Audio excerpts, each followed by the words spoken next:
Selamat siang Bapak Ibu sekalian. Ya, kita akan berkeliling ya untuk mengetahui fitur-fitur yang ada di dalam Cortex terkait dengan faktur atau SPT PPN. Seperti itu. Jadi nanti samakan dengan ini aja. Iya, untuk yang saat ini ketika kita mengadministrasikan faktur atau pajak pertambahan nilai, kita saat ini menggunakan dua aplikasi, yaitu e-faktur desktop dengan e-faktur web. Nah, untuk kedepannya di dalam Cortex itu dijadikan satu aplikasi, yaitu aplikasi Cortex itu sendiri. Hanya saja akan terpisah menjadi dua menu, yaitu menu khusus, yaitu untuk membuat faktur pajak atau pengadministrasian faktur pajak, yaitu e-tax invoice. Kemudian ada menu lagi, menu khusus untuk membuat SPT. Jadi ada dua menu itu, tetapi dalam satu aplikasi, berbeda dengan saat ini. Nah, keuntungannya apa? Mungkin Bapak Ibu di sini pernah kehilangan database e-faktur desktop ataupun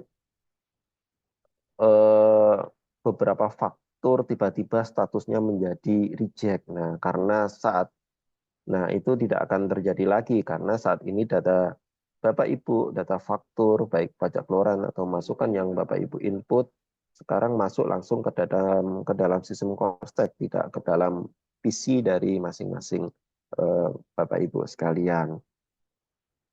Nah, untuk sesi pertama yaitu kita akan berkeliling, kita akan memperkenalkan bagaimana cara mengadministrasikan faktur pajak, baik faktur pajak keluaran maupun faktur pajak masukan.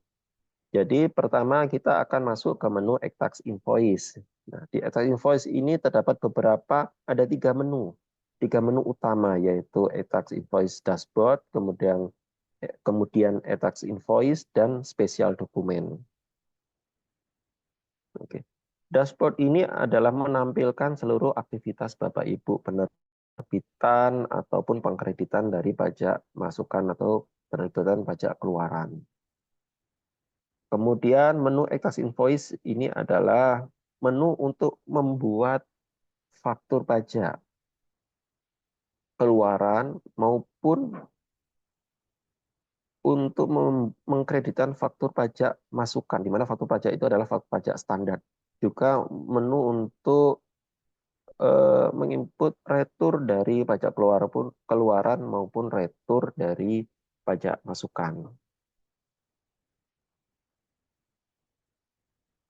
Ya.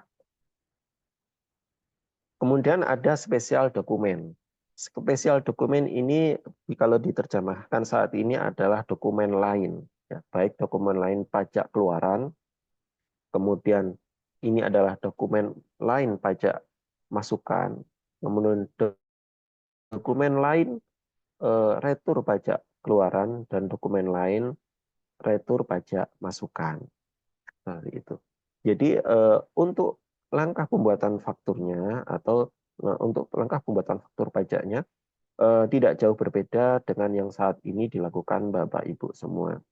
Yaitu pertama menginput misalkan contohnya adalah saat ini untuk membuat faktur pajak keluaran, yaitu untuk kalau saat ini yang kita lakukan adalah menginput data faktur pajak keluaran, kemudian melakukan upload. Nah, untuk Cortex juga sama, yaitu menginput data atau membuat faktur pajak keluaran. Kemudian, kita ada dua pilihan, yaitu pilihan pertama yaitu simpan dulu atau langsung upload ketika itu juga.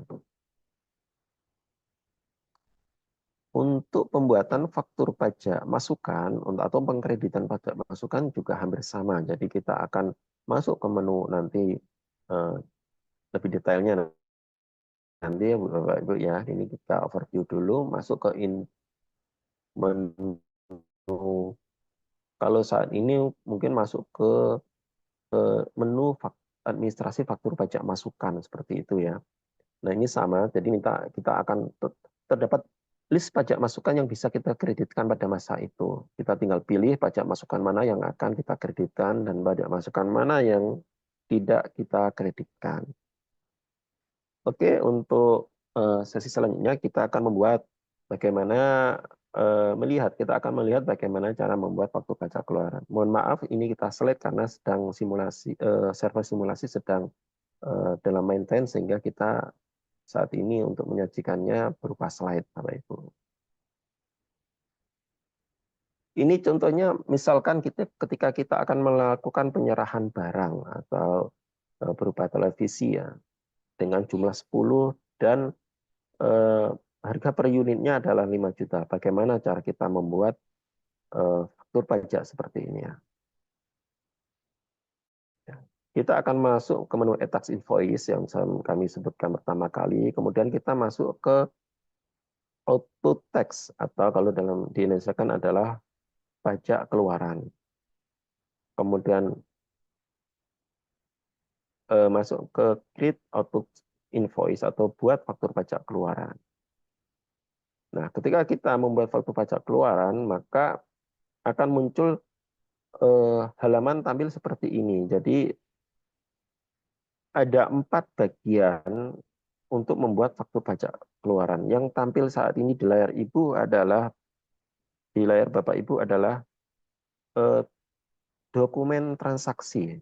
Kemudian bagian kedua adalah informasi pembeli. Bagian ketiga detail transaksi, dan bagian keempat simpan draft atau langsung submit. Submit dalam hal ini adalah langsung upload kalau posisi saat ini ya, kalau kita bicara terkait dengan e-faktur desktop. Nah, di bagian pertama ini yaitu dokumen transaksi, kita akan memilih kode transaksi kita atau kode faktur pajaknya. Ya, sama seperti yang saat ini, apakah penyerahan kepada selain pemungut atau penyerahan kepada pemungut, penyerahan yang dibebaskan atau penyerahan yang tidak dipungut, nah, seperti itu. Kemudian kita memilih tanggal invoice atau tanggal faktur. Kemudian, nah, udah selesai. Kemudian kita masuk ke bagian kedua dari faktur pajak keluaran, yaitu informasi pembeli. Nah, jika subjek pajaknya adalah subjek pajak dalam negeri atau orang pribadi penduduk, maka yang diisi adalah NIK. Nah, ketika NIK diisi, maka akan muncul nama dan alamat akan muncul secara otomatis. Kemudian bagian ketiga adalah detail transaksi.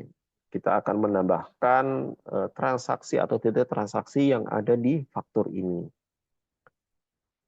Bisa lebih dari satu, kan mungkin saat penyerahan bisa penyerahan barang dan jasa dalam satu kegiatan penyerahan. Ini kita contohkan tadi adalah kita melakukan penjualan barang berupa televisi. Kita pilih tipenya adalah barang, kemudian kita input nama barangnya, kemudian unit atau satuan barangnya, kemudian satuan harga atau harga satuannya, dan kita input jumlah kuantitinya. Kemudian ada diskon atau tidak, maka perhitungan PPN akan otomatis muncul. Kemudian kita klik simpan. Nah, setelah detail transaksi sudah kita input, maka kita submit. Kita save draft atau submit. Kalau save draft berarti kita menyimpan faktur pajak keluaran tersebut. Tapi statusnya kalau saat ini belum upload ya, kalau ini kita ibaratnya belum upload. Kalau kita pilih submit, berarti kita langsung melakukan upload faktur pajak keluaran ini. Nah, ketika kita pilih submit, maka akan muncul penandatangan dokumen. Ya, seperti ini. Kemudian kita password, berarti siapa yang bisa, berarti kan yang ini yang ditunjuk oleh perusahaan yang memiliki kewenangan untuk membuat faktur ya. Jadi seperti yang disampaikan di depan, jadi tidak ada sharing account lagi. Jadi masing-masing penanggung jawab yang bisa berwenang untuk melakukan penginputan ini. Kemudian simpan, kemudian kita konfirmasi. Nah, sudah selesai. Setelah kita melakukan konfirmasi, maka faktur pajak keluaran yang kita input tadi statusnya sudah approve atau sudah berhasil diupload atau sukses upload ya sekarang untuk kalau kita sandingkan dengan keadaan saat ini. Nah, jenis-jenis transaksi, jenis-jenis status faktur pajak keluaran itu dibedakan menjadi beberapa seperti yang tampil di layar Bapak Ibu. Nah, tergantung dari langkah Bapak Ibu yang Bapak Ibu lakukan tadi. Misalkan langkah statusnya adalah create, maka faktur tersebut sudah dibuat tapi belum divalidasi, hanya simpan draft saja seperti yang kami sampaikan. Kemudian ada delete, yaitu faktur pajak yang sudah dibuat tetapi belum diupload atau belum approve, kemudian dihapus atau dibatalkan. Sign in proses berarti ini adalah proses tunggu dalam penandatangan paspres. Approve, faktur pajak itu sudah dibuat dan nanti sudah divalidasi dengan paspres tadi. Kemudian cancel adalah faktur pajak batal ya kalau dalam hal ini, yaitu faktur pajak yang statusnya approve kemudian dibatalkan atau dihapus. Kemudian faktur pajak pengganti yaitu amend, yaitu faktur pajak yang sudah dibuat tetapi detailnya diubah. Nah, kemudian save invalid, ini adalah faktur yang diunggah untuk submit tapi di reject karena ada data yang tidak lolos validasi. Ini terkait dengan impor XML. Ya, itu Bapak Ibu. Jadi apa namanya? Itu untuk overview kita terkait dengan faktur pajak keluaran. Kemudian kita langkah selanjutnya yaitu bagaimana cara membuat faktur dokumen lain pajak keluaran. Sama Bapak Ibu. Jadi kita pilih secara garis besar hampir sama dengan yang saat ini Bapak Ibu lakukan, yaitu kita pilih dokumen lain atau spesial dokumen tadi, kemudian pajak keluaran. Kemudian kita pilih tombol buat output invoice, create output invoice atau buat faktur pajak keluaran. Nah, ini tampilannya sini terdapat beberapa isian yang harus Bapak Ibu lengkapi kemudian sebelum bisa disimpan maupun disubmit. Iya, Bapak Ibu, untuk faktur pajak keluaran perkenalannya untuk sekian. Nah, kita selanjutnya masuk ke faktur pajak masukan. Ya, faktur pajak masukan itu bisa kita buat di menu pajak masukan atau input teks tadi ya. Nah, di menu itu terdapat list pajak masukan yang bisa Bapak Ibu kreditkan. Ini adalah list ini ada secara otomatis. Jadi ketika lawan transaksi menerbitkan faktur pajak keluaran, maka ini akan masuk ke daftar pajak masukan yang bisa dikreditkan. Bapak Ibu tinggal mencentang dari daftar tersebut, kemudian memilih apakah itu dikreditkan atau tidak dikreditkan. Seperti itu. Ada tikan di atas, yaitu dikreditkan atau tidak dikreditkan atau back to approve. Back to approve ini adalah faktur pajak masukan yang dikreditkan tetapi yang dibatalkan sehingga menjadi approve kembali. Seperti itu. Sehingga ketika approve nanti akan bisa dipilih kembali apakah dikreditkan atau tidak dikreditkan.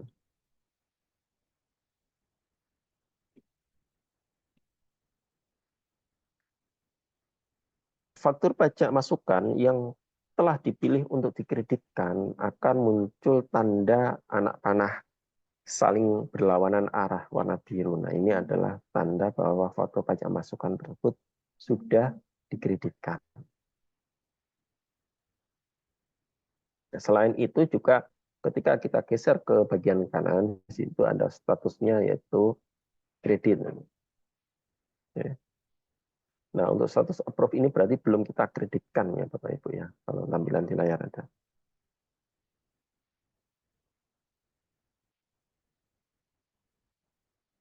Ada juga status cancel. Status cancel yaitu penjual itu membatalkan keluarannya ketika pembeli sudah mengkreditkan pajak masukannya. Nah, maka ketika Bapak Ibu menemui hal ini berarti kita kan harus melakukan pembetulan ya. Nah, tetapi ketika Bapak Ibu belum melaporkan SPT atau belum mengkreditkannya, maka faktur pajak keluaran yang dibatalkan tadi secara otomatis tidak akan muncul di daftar faktur pajak masukan yang ada di aplikasi Cortex Bapak Ibu sekalian. Nah, selanjutnya yaitu menu faktur pajak masukan untuk dokumen lain pajak masukan. Nah, ini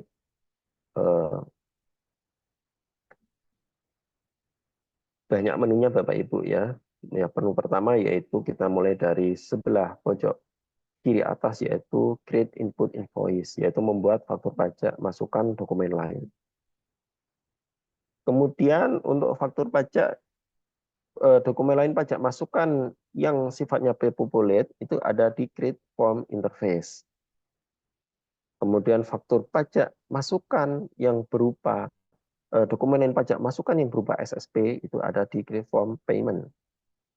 Kemudian ada menu submit invoice. Submit invoice itu berarti upload ya, upload pajak masukan. Dokumen lain pajak masukan.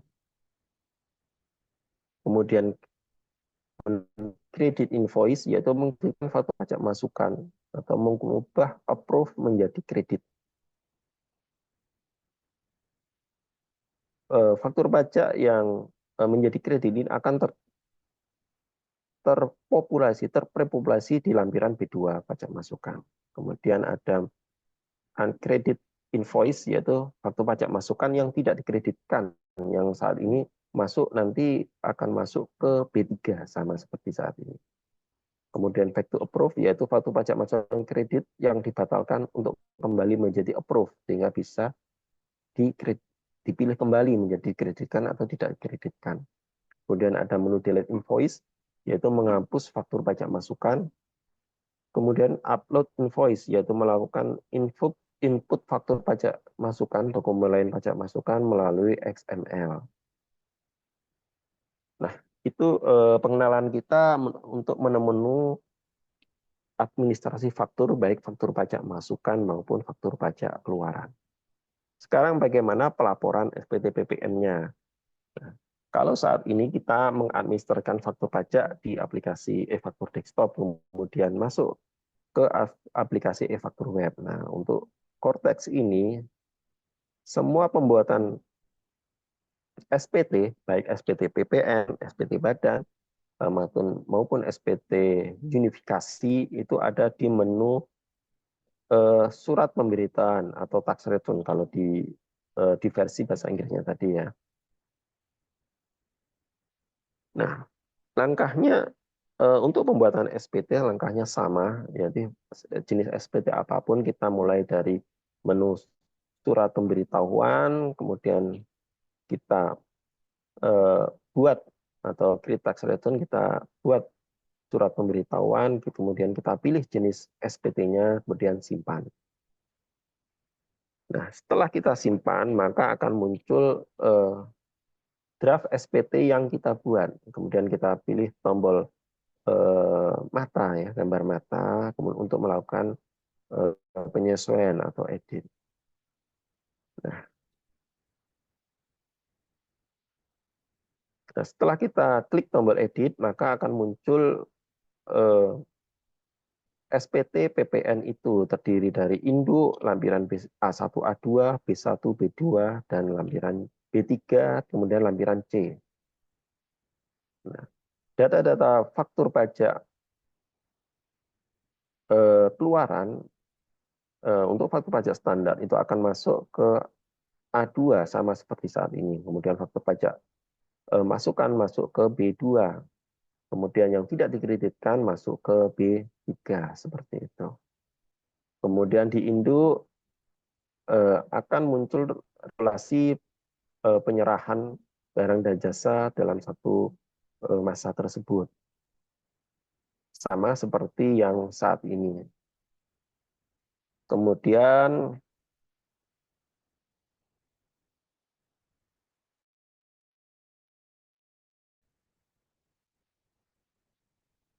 akan muncul jumlah masukan pajak keluaran untuk masa ini, kemudian jumlah pajak masa ini, kemudian akan muncul berapa, apakah SPT kita nihil, kurang bayar, atau lebih bayar.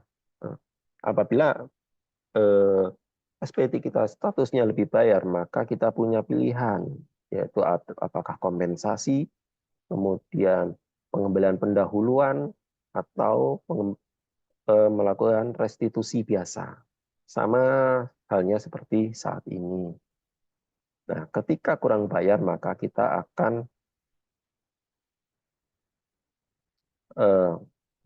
ketika kurang bayar, maka kita akan perlu melakukan pembuatan billing. Nah, kita sampai pada akhir di induk, kita ada dua pilihan, simpan sebagai draft atau langsung bayar dan submit atau bayar dan laporkan. Nah, ketika status kita SPT kita adalah kurang bayar, maka ketika kita simpan atau submit, bayar dan submit akan langsung membuat kode billing. Kode billing akan langsung terbuat dan terdownload. Seperti itu Bapak Ibu. Nah, ini tanda tangan sama seperti faktur tadi, kita tanda tangan, kemudian kita confirm sign, kemudian kode billing ini akan otomatis terbentuk. Nah, Bapak Ibu bisa melakukan pembayaran menggunakan kode billing ini sehingga risiko salah bayar menjadi tidak ada Bapak Ibu ya. Nah, ketika Bapak Ibu memiliki deposit, maka kode billing ini dan deposit itu cukup. Jadi deposit tidak bisa dipecah. Misalkan kurang bayar SPT PPN 50 juta, sedangkan deposit Bapak Ibu tinggal 40, maka itu tidak bisa 40-nya pakai deposit, 10 memakai billing, tidak bisa. Jadi deposit harus mencukupi ketika harus lebih dari 50 juta berarti ya. Kalau tidak cukup maka dibayar melalui kode billing atau pembayaran mandiri. Nah, SPT yang sudah terbentuk kode billing tetapi belum dibayar akan masuk dalam SPT menunggu pembayaran. Nah, ketika Bapak Ibu melakukan pembayaran dan itu akan terkonfirmasi otomatis oleh sistem Direktorat Jenderal Pajak, maka nanti akan masuk ke menu SPT dilaporkan. Nah, seperti ini ya. Ya, mungkin itu Bapak Ibu yang bisa kami sampaikan untuk pengenalan terkait dengan pengadministrasian faktur pajak dan pembuatan SPT PPN. Nah, untuk pertanyaan nanti bisa disampaikan kolom chat. Nah, terima kasih atas kesempatan yang diberikan.